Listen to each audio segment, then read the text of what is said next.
Everyone, I'm going to take the topic of transpiration, class 10th biology.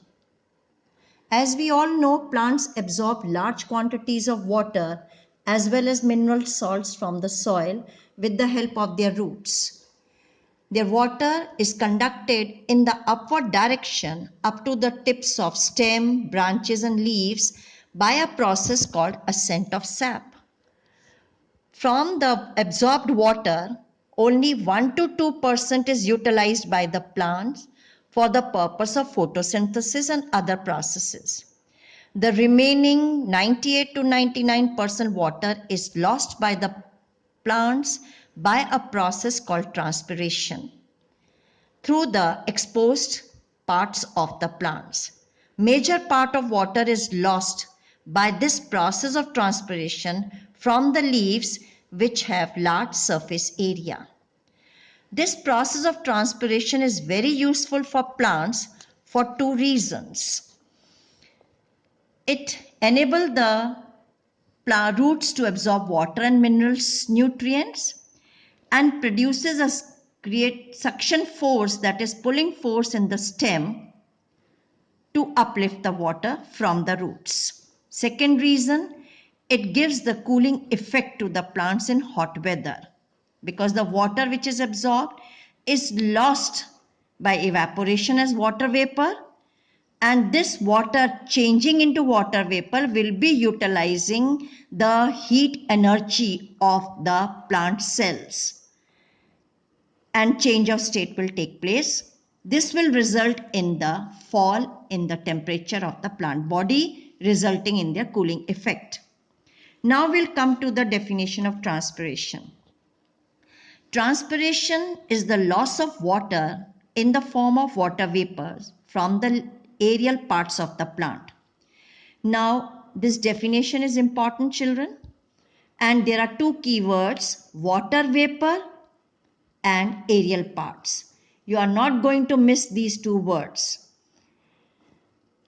Now, we are going to demonstrate the process of transpiration by a simple experiment. We'll take a medium-sized, well-watered potted plant and we'll cover the plant with a transparent polythene bag and tie its mouth around the base of the stem. We'll leave the plant in sunlight for an hour or two. Drops of water will soon appear on the inner side of the bag due to saturation of water vapor given out by the leaves. A similar empty polythene bag with the mouth tied and keep in sunlight will show no drops of water. This is a control setup in which we have not taken the plant to show that plants transpire water in the form of vapor. Now we'll perform the second experiment.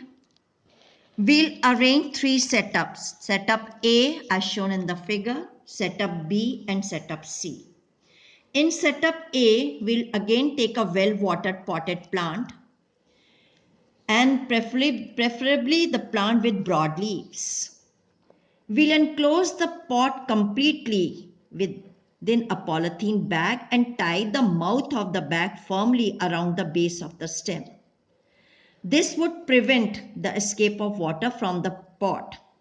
Now we'll cover the whole plant with the bell jar. This is setup A. Setup B, we'll arrange another similar plant. Again, we'll cover it with the bell jar exactly in the same manner as the first one. Except that here, we'll place a piece of cobalt chloride paper which serve as an indicator of moisture.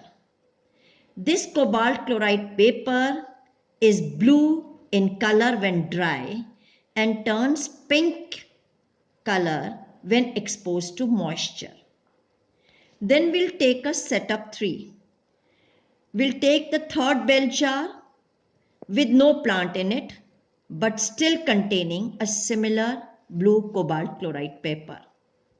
We'll leave these three setups for about half an hour. After that, we will observe the first bell jar A would show water vapor condensing on its inner wall. Drops of water will be seen on the inner walls of bell jar. Second bell jar will also show the droplets of water on its inner surface, and apart from that, the blue cobalt chloride paper will be turned into pink color with the moisture. Then the third bell jar in this experiment is a controlled setup, which proves that there was no moisture because there was no plant in that. And so no transpiration has taken place, so there was no process of transpiration being observed in this setup. By taking the three bell jars as described above, we get a double visual proof of transpiration. First proof is condensation of water vapor into droplets, and the second proof is the change of color in cobalt chloride paper. So this is how we can demonstrate by an experiment that transpiration takes place through the aerial parts of the plants only.